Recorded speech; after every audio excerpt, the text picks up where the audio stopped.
RSV bronchiolitis is a serious threat to the health of infants and young children. Based on historical estimates, it is the leading cause of infant hospitalization as well as the leading cause of infant viral death.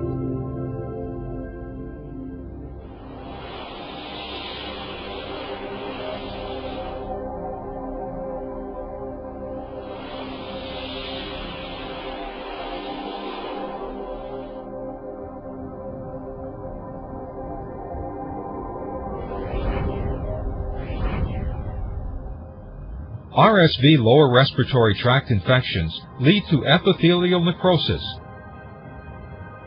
With the loss of ciliated cells, smooth muscle constriction of the airways,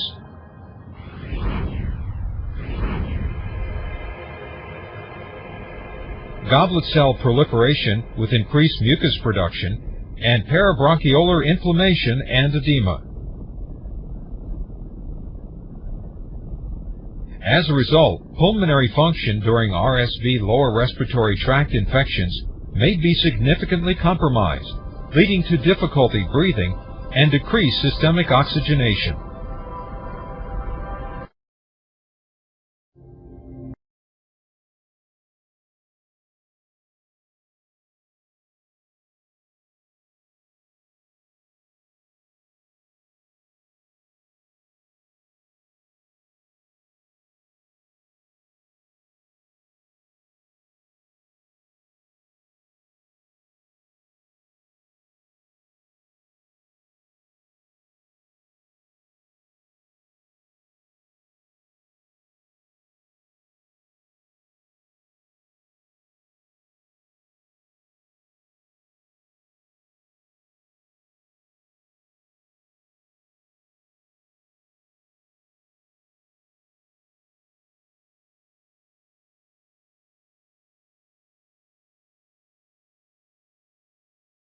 These very young get a disease called RSV, and they wheeze afterward. Does that mean they're going to be an asthmatic, or did the infection RSV is making them wheeze? What's that story about?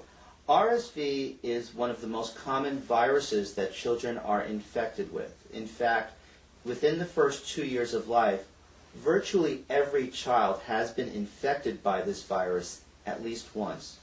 Most children who get RSV infection get nothing more than a runny nose, mild cough, which goes away in 5 to 7 days. But about 25 to 30% of these children will go on to develop wheezing and difficulty breathing, and some of these children actually end up in the hospital to care for these episodes. What we've learned is that the children who wheeze from their RSV infection do have a higher risk of developing asthma as they get older, but it is not a 100% risk. And so what we tell parents is that if children are wheezing from their RSV, then we need to monitor them closely over the next several years so that if asthma develops, we can treat it promptly, minimizing future problems. If a certain group you heard about got it, what group would that be the most risky group? Is that big babies, little babies? What group is that?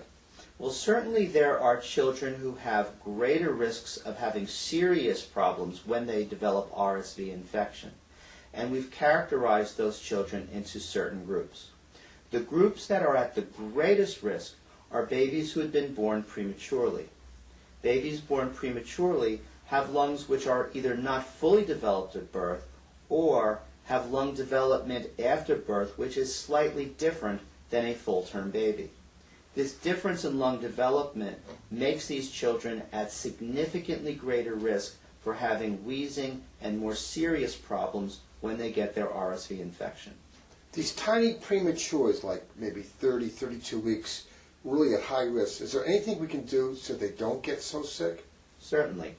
There are a number of different strategies that we use. The first, of course, is to try to minimize the risk of getting that infection at the earliest age. So we want minimal exposure to other children who may be carriers of the virus. And we want to make sure that anybody who touches or handles these children wash their hands properly and are otherwise not sick. Once we take these usual precautions to minimize exposure, The next thing we do is to immunize these patients with a new vaccine which prevents the serious form of the RSV infection. This vaccine is called Syncytial and is required to be given once a month throughout the high-risk time of year. That is from October through March in the East Coast. In other areas of the country, the risky time of year may be slightly different, but generally we give this vaccination once a month for a 5 to 6 month period during this high-risk period to minimize the seriousness of RSV infection if the premature infants contract it. When you say premature, how premature does the child have to be considered to get this vaccine? Any premature child can be considered for this vaccine, and then there are various risk factors which we factor in to decide which child actually gets it or not. But the starting point is always prematurity all by itself. The more premature the child is, the greater their risk, and so the greater likelihood is that they would qualify. Children that are near term, 34 to 36 weeks, would need several other risk factors before they would be required to get the RSV Syncytial vaccination.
Welcome to Memorial Health and You.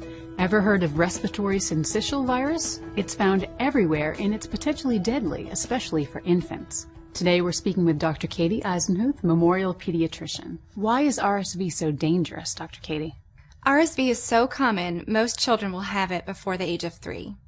It causes lung infections, inflammation in the airways, and a lot of mucus. It's no worse than the common cold in older children and healthy adults. But infants may develop significant RSV infection in their lungs called bronchiolitis.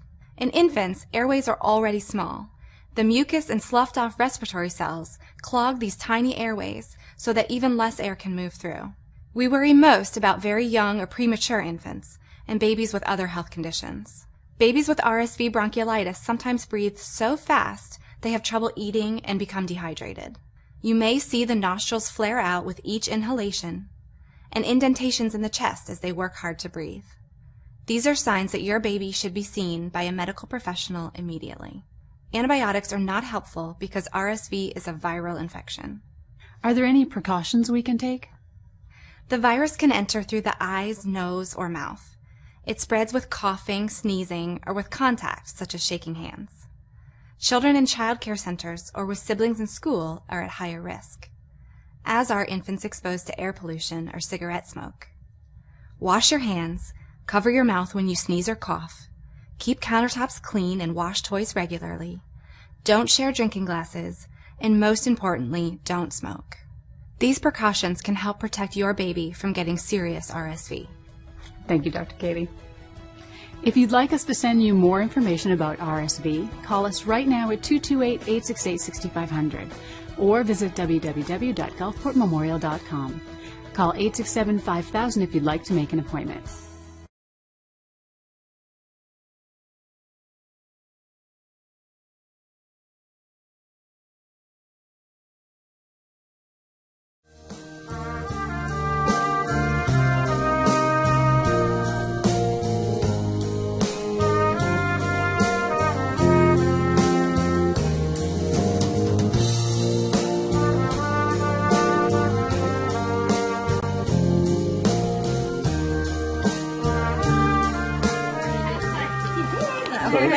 His glucose was on coming in was about 20, and his respiratory rate was what, about 60. And his pulse ox, very weak effort, and his pulse ox was like 60%.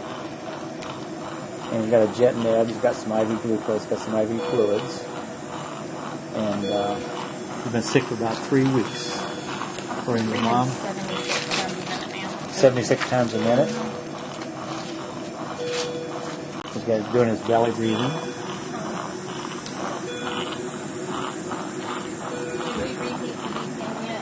We'll see what his chest X-ray looks like. So this will be a second jet neb. We'll do a second IV on him. And it's bad enough, but the other one I could his temperature see was a lot better. what was his temperature, guys? 38.1. 38.1. And his PCO2 was 75, around 75. pH 7.2 something. Up like that, to try not to keep it taut. We like to hear that. That means we're feeling better. Yes. I know you don't want to cry, but we like to hear that. We like to hear that cry. Much better. He escaped it, I think. Oh, you know what? Look at that. Going straight up. See it? Sure do. That might be where that one goes. It might take a curve. Yeah.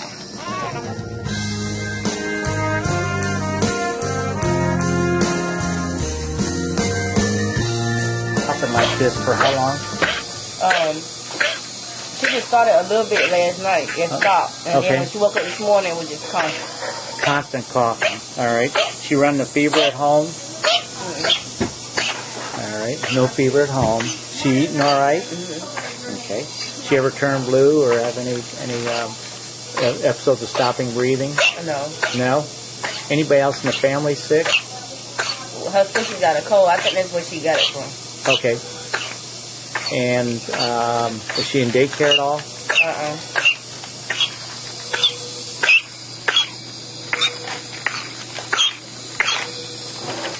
So we're going to do a pertussis test, and that's been ordered.